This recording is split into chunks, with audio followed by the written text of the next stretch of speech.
आज मुख्यमंत्री योगी आदित्यनाथ ने लखनऊ में गरीबों को नए घर की सौगात दी। ये घर उस जमीन पर बने हैं जो कभी माफिया मुख्तार के कब्जे में थी। इस जमीन को मुख्तार के कब्जे से छुड़ाकर गरीबों के लिए घर बनाया गया है, जिसका उद्घाटन आज सीएम योगी ने किया। सीएम योगी ने ईडब्ल्यूएस कैटेगरी यानी जो इकोनॉमिकली वीकर सेक्शन कैटेगरी होती है, गरीब लोग होते हैं, उन्हें घर का प्रमाण पत्र दिया।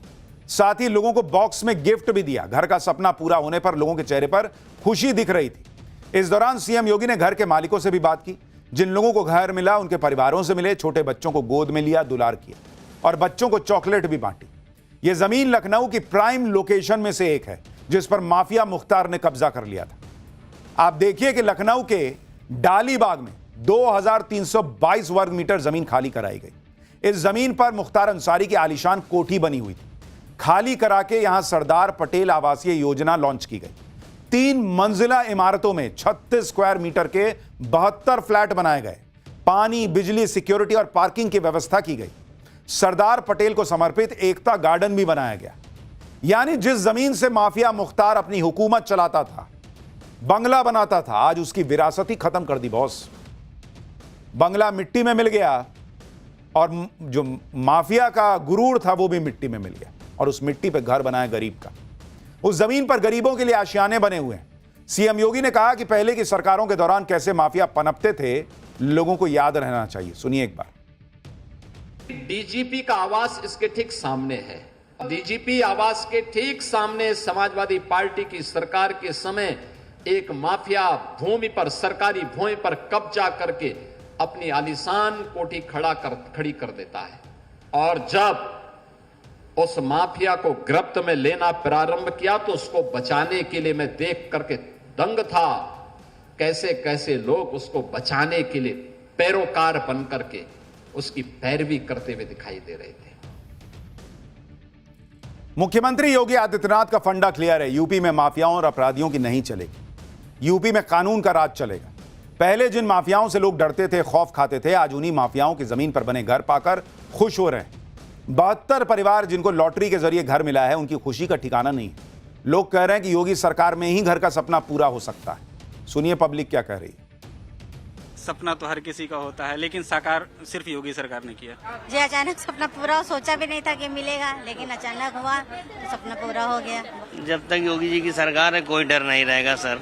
तो माफिया से डरने की जरूरत नहीं है। कोई डर नहीं, कोई डर नहीं। एक सपना पूरा होने जैसा है। बिल्कुल बिल्कुल, एक सपना पूरा ही हुआ है। ये सच है, जैसा नहीं है, ये सच है। ये पहले तो उम्मीद नहीं थी, लेकिन योगी सरकार है तो संभव है। भाजपा सरकार, माननीय योगी जी का आभार और एलडीए का चमत्कार और सभी को मेरा नमस्कार। क्या घर ठीक लगा? हाँ बाहु कहीं घर था इससे पहले? हाँ कभी नहीं था। कहा था, जब कहा था सपने में सोचा नहीं था सर कि कि इस तरह के घर में हम लोग कभी रहेंगे। प्रदेश को माफियाओं से मुक्त कर दिया, ये बहुत बड़ी बात है। देखिए, बड़ी बात यह है कि पब्लिक को इस बात का डर नहीं है कि भाई माफिया की जमीन है, वहां घर बना है, उसमें रहने जा रहे हैं, कल को कोई हड़का ना दे। लोग कह रहे हैं भाई योगी सरकार है, कोई माफिया से डर नहीं लग रहा। मुख्तार और अतीक जैसे माफिया तो मिट्टी में मिल चुके और यूपी के लैंड माफिया के खिलाफ भी भयंकर एक्शन हो रहा है। यूपी में जितने भू माफिया हैं, सबकी हालत टाइट की जा रही है। सरकारी जमीनों, किसानों की जमीन, गरीबों की जमीन पर कब्जा करने वालों पर बुलडोजर एक्शन होता है। और इस बुलडोजर एक्शन का रिजल्ट क्या निकल रहा है वो भी आपको दिखाता हूं। सीएम योगी के 4 टियर वाले anti land mafia task force की वजह से अब तक 66,000 हेक्टेयर जमीन खाली कराई गई है। 142 चिन्हित लैंड माफिया पर एक्शन हो रहा है। 14,246 करोड़ की संपत्ति सीज की गई। माफियाओं की इन्हीं संपत्तियों और जमीनों से गरीबों का भला किया जा रहा है, उनको घर दिया जा रहा है। देखिए लखनऊ से यह रिपोर्ट। जो गरीबों के लिए ईडब्ल्यूएस के लिए बनाया गया है, तमाम जो लोग हैं इन आवासों पर पहुंच रहे हैं। आपको अलॉट हुआ है, आप लोग देखने आए हैं? अलॉट आपको मिला ये? हमारी बहन को। तो क्या करते हैं आपकी बहन? यहाँ रहती हैं लखनऊ में? नहीं, बनारस में रहती हैं। तो कभी आपको कैसा लगा मकान में आके, कैसा फील हो रहा है? ठीक है। ठीक है। लोकेशन कैसी लग रही है आप लोग को? बताया जाता है पॉश है, लोकल से तो बेस्ट है। तो खुश हैं आप लोग इस बात को लेकर कि भाई एक जो सपना था पूरा हो गया? जी जी बिल्कुल। तो ये देखिए, एक कमरे का मकान है, ये ड्राइंग रूम है, ये बेडरूम है, ओपन किचन यहाँ पे है ये, और ये बगल में वॉशरूम है। थोड़ा सा स्पेस जो बालकनी का आगे है, फ्रंट का ही, ग्राउंड फ्लोर का है। तो तमाम जो लोग जो लखनऊ में रहते हैं, उनका सपना होता है कि उनके पास एक अपना आवास हो, योगी सरकार ने ये सपना पूरा किया है। आज 72 लोगों को इन कब्रों की चाबी, इनके आवास की चाबी दी गई है। बड़ी बात यह है कि ये आशियाना जहां पर बना है, ये मुख्तार अंसारी की कब्जे वाली जमीन थी, जिसको सरकार ने ना सिर्फ खाली कराया बल्कि वहां पर गरीबों के लिए आवास भी बनाए। और लखनऊ में जो घर गरीबों को दिए गए हैं वो प्राइम लोकेशन पर बने हुए हैं। 36 स्क्वायर मीटर में बने ये घर भले ही छोटे हैं, लेकिन इनकी लोकेशन बहुत ही शानदार है। आप देखिए, जहां ये फ्लैट बनाए गए हैं वहां से हजरतगंज चौराहा, 1090 चौराहा और सिकंदरबाग 5 से 10 मीटर की दूरी पर है। 72 फ्लैट्स के लिए कुल 8000 आवेदन आए थे। इसमें से 5700 आवेदन योग्य पाए गए। यहां एक फ्लैट 10,70,000 रुपए में मिला है। इसकी मार्केट प्राइस 1 करोड़ रुपए है। जिन लोगों को फ्लैट आवंटित हुए हैं वो भी हैरान है कि इतनी कम कीमत पर फ्लैट कैसे मिल सकते हैं। सुनिए वो क्या कह रहे हैं। ये लखनऊ की सबसे प्राइम लोकेशन है, सबसे प्राइम लोकेशन। एक आवास जिसे एलडीए ने 10,70,000 में उपलब्ध करवाया है, अगर मार्केट रेट के हिसाब से इसको देखा जाए तो ये कम से कम 1 करोड़ में पड़ती यहां पर। लेकिन रियायत करते हुए मेरी इच्छा थी कि जब माफिया से खाली करवाएंगे तो माफिया से खाली कराने के बाद हम इस लैंड पर गरीबों का आशियाना बनाएंगे। योगी आदित्यनाथ ने पिछले 8.5 साल के दौरान यूपी में कानून व्यवस्था का मॉडल सेट किया है। एनकाउंटर और बुलडोजर के कॉम्बिनेशन ने अपराधियों के अंदर खौफ पैदा किया। कानून व्यवस्था के मुद्दे पर जीरो टॉलरेंस पॉलिसी का असर दिख रहा है। यूपी से माफिया और बड़े अपराधियों का बिस्तर गोल हो रहा है। आज सीएम योगी ने एक बार फिर से अपराधियों को चेतावनी दी कि अगर किसी की जमीन पर कब्जा किया तो वही हाल होगा जो लखनऊ से लेकर प्रयागराज तक हुआ है। आज का ये कार्यक्रम केवल एक कार्यक्रम नहीं है, ये अपने आप में एक संदेश भी है कि अगर किसी गरीब की, किसी व्यापारी की, किसी सार्वजनिक संपत्ति की और किसी सरकारी भूमि पर किसी माफिया ने, किसी अपराधी ने कब्जा किया तो उसका यही हाल होगा जो यहां पर हम लोगों ने किया है, और वही हाल होगा जो प्रयागराज में इससे पहले हम लोगों ने किया है। अब जिनको नया घर मिला है उनके लिए तो आज ही दिवाली है, लेकिन पाठशाला में अब अगली क्लास में आपको दिखाता हूं काशी में देव दीपावली की वो तस्वीरें जिन्हें देखकर हर सनातनी गदगद हो जाएगा। दिवाली के बाद सबको इंतजार रहता है देव दीपावली का। मान्यता यह है कि आज के दिन देवताओं की दिवाली होती है। काशी में गंगा स्नान के लिए देवता आते हैं। महादेव की नगरी में ऐसी देव दीपावली मनाई जा रही है जिसे देखकर हर सनातनी गदगद हो जाएगा। काशी के सभी 84 घाटों को दियों से जगमगा दिया गया है।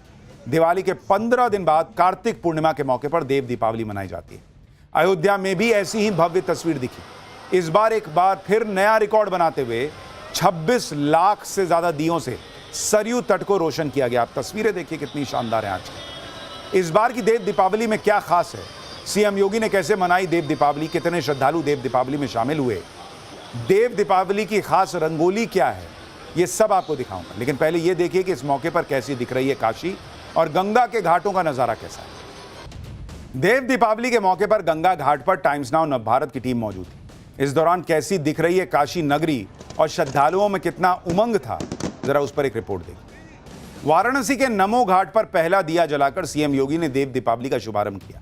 इस दौरान मुख्यमंत्री योगी आदित्यनाथ ने क्रूज पर सवार होकर 84 घाटों और गंगा के किनारे जगमगाती रोशनी की अद्भुत तस्वीरें देखी। देव दीपावली के मौके पर गंगा घाटों पर तरह तरह की रंगोलियां बनाई गई, लेकिन इन सब में खास थी विश्व चैंपियन भारतीय महिला क्रिकेट टीम वाली रंगोली। अभी हाल ही में भारतीय महिला क्रिकेट टीम ने 52 साल के इंतजार के बाद विश्व कप जीता, तो उसकी झलक भी वहां दिखाई दी। प्रधानमंत्री मोदी भी काशी की देव दीपावली के भव्य रूप को देख चुके हैं। पीएम मोदी साल 2020 में देव दीपावली के कार्यक्रम में शामिल हुए थे। तब पीएम मोदी ने क्रूज से काशी के जगमग घाटों को देखा था। इस बार देव दीपावली के अवसर पर पीएम मोदी काशी में नहीं है, लेकिन उन्होंने इस मौके पर देशवासियों को देव दीपावली की शुभकामनाएं दी। अब आपको यह भी बताता हूं कि देव दीपावली की शुरुआत कैसे हुई। देव दीपावली यानी देवों की दिवाली, आखिर देवताओं ने दीपावली का उत्सव क्यों मनाया था, इसके पीछे क्या पौराणिक मान्यता है वो भी आपको बताता हूं, जिसका उल्लेख महाभारत के कर्ण पर्व में किया गया है।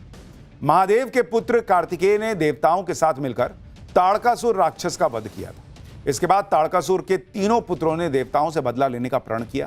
ताड़कासुर के तीनों पुत्र तारकाक्ष, कमलाक्ष और विद्युन्माली ने ब्रह्मा जी की तपस्या की। तीनों ने ब्रह्मा जी से अमर होने का वरदान मांगा, जिसे ब्रह्मा जी ने मना कर दिया। फिर तीनों ने ऐसा वरदान मांगा जिससे तीनों की मृत्यु लगभग असंभव हो गई। ब्रह्मा जी से कहा कि हमारे लिए 3 पुरियों यानी नगरों का निर्माण कर दीजिए। जब अभिजीत नक्षत्र में तीनों पुरियां एक सीध में हों, कोई असंभव रथ पर असंभव से बाण से एक बार में मारे, तभी हमारा वध हो सके। भगवान ब्रह्मा ने तीनों को यह वरदान दे दिया। भगवान ब्रह्मा से वरदान मिलने के बाद ताड़कासुर के तीनों राक्षस पुत्रों ने उत्पात मचाना शुरू कर दिया। ताड़कासुर के तीनों पुत्रों को ही त्रिपुरासुर राक्षस कहा जाता था। देवताओं तक को पराजित करके इन्होंने भगा दिया, जिसके बाद सारे देवता भगवान शंकर की शरण में पहुंचे और त्रिपुरासुर से बचाने की गुहार लगाई। जिसके बाद महादेव ने खुद त्रिपुरासुर का संहार करने का संकल्प लिया।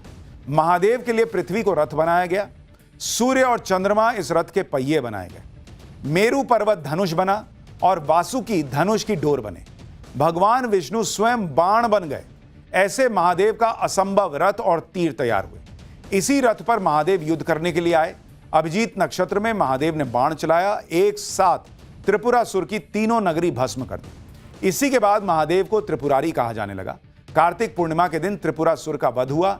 देवताओं ने महादेव का अभिनंदन किया और देवताओं ने काशी में दिए जलाए और दीपदान दिया। तभी से देव दीपावली मनाने की परंपरा शुरू हुई। मान्यता है कि आज भी देव दीपावली के दिन स्वर्ग से देवता काशी आते हैं और दिए जलाते हैं। देव दीपावली पर दीपदान को सबसे बड़ा पुण्य माना जाता है।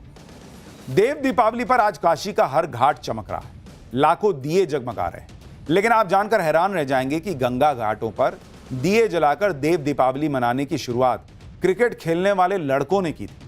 1985 में काशी में गंगा घाट के किनारे कुछ लड़के क्रिकेट खेल रहे थे। क्रिकेट खेलने वाले लड़कों ने श्रद्धालुओं से पैसे और तेल मांगकर पंचगंगा घाट पर 5 दिए जलाए थे। 1986 में पंचगंगा, बालाजी, सिंधिया, मान मंदिर और अहिल्याबाई घाट पर दिए जलाए गए।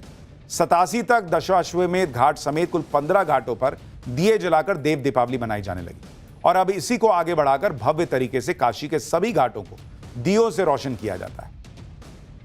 कुल मिलाकर देव दीपावली बहुत ही बड़े पैमाने पर सेलिब्रेट हो रही है। देव दीपावली का अनुभव करने के लिए वाराणसी में लाखों लोग पहुंचे। वाराणसी में होटल, लॉज सब फुल हो चुके हैं। आप देखिए कि देव दीपावली के लिए 40 देशों से 20 लाख लोग पहुंचे। वाराणसी में 500 होटल पूरी तरह से बुक हो चुके हैं। 12 घंटे काशी में रुकने का खर्च 1.5 लाख रुपए तक पहुंच गया है। 15 लोगों के लिए छोटी नाव 23,000 रुपए में बुक हो रही है। 30 लोगों के लिए बड़ी नाव का रेट करीब 3.5 लाख रुपए के पार चला गया है, जबकि सामान्य दिनों में यही नाव 1,500 से 8,000 रुपए तक में बुक हो जाती थी। For more of such videos, do like, share and subscribe to ET Now Swadesh.